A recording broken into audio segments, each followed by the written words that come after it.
I've been in the retail media space longer than most, 15 years roughly. And so I've worked for a little company to support their business called Walmart and help them with their retail media business. And at the time, at its infancy, it was Walmart and Amazon.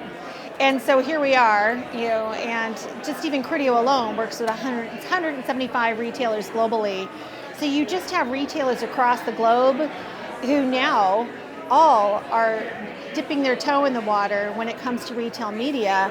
And even beyond that, there are many retailers that have programs that are 2 and now 3 years old. And so when you think about retail media now versus where it was a couple years ago, it might have been thinking about their on-site media, getting it sold in through their upper C-level organization, more of a revenue stream.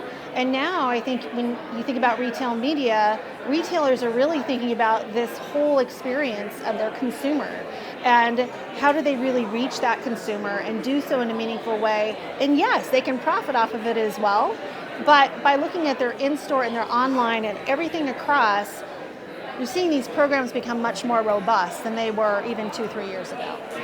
So talk a little bit about, when you talk about this sort of merging of in-store and digital environments, how are retailers thinking about kind of managing the consumer experience when they've got just a broader palette of opportunities?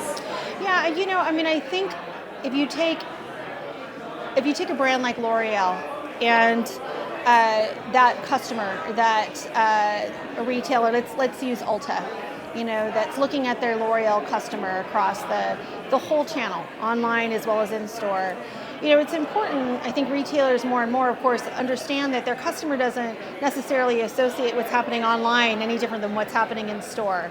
The whole experience has to be very seamless. And so if they are doing, let's say, 21 Days of Beauty for L'Oreal, it's so critical that retailer and the brand are working cohesively together to think about what are all those touch points that they can reach that L'Oreal customer. So whether that L'Oreal customer is shopping for lipstick and they're serving up a L'Oreal ad to video that's happening online, maybe it's a lipstick tutorial, to signage in the store, to inserts or mailers that are going out, to social. All of that is really getting much more closely tied together, especially around events and things of that nature, where it's not thought about in these disparate pieces. It's really thought about all the way across the board. And then within that, thinking about how that customer is actually behaving online and in store and optimizing the experience accordingly based off of what they're seeing and driving that best result. So, I think retailers are getting smarter and smarter about ensuring that whatever they do is very native. It's not in your face advertising. It's very seamless. I mean, that is one of my, worry is a strong word, but we have made mistakes in digital advertising in terms of consumer experience, and it feels like there's a real opportunity for retailers to be very thoughtful about. So I like the word native. I think that's an interesting word. Yeah. What are some growing pains that you see kind of retailers experiencing on this journey? I'd say first is internal. Maybe I'll say that, we'll start there. I think internal, having to really sell it in to their merchants, sell it in that this can be additive. It's not going to take away from a customer experience. There is still that going on. I think that will always be kind of a bit of the kind of push-pull that a retailer has when they think about their monetization and what they're doing with, whether it's online or it's offline. So that being one. I think at the beginning, retailers have a desire, really to own it all. And I think more and more, especially as you look at the bigger players out there, they don't own it all. Retailers are good retailers. And you've got a lot of companies. We're one of them, but you've got a lot of companies that this is what we do.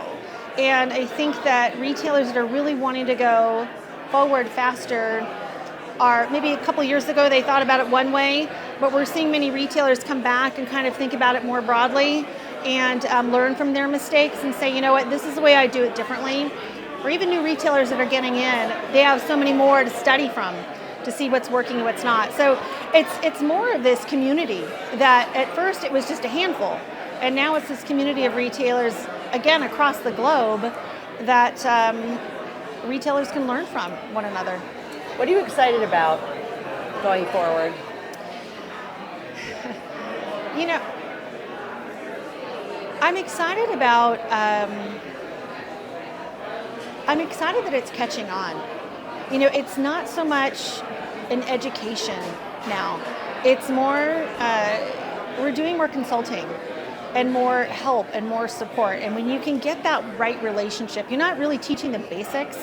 It's more about even what we talked about earlier, that customer. Let's talk about that customer and how do we help you in that journey. It becomes less transactional and more purposeful. And that, to me, that's what's exciting about where we're going now than where we were even 2 or 3 years ago.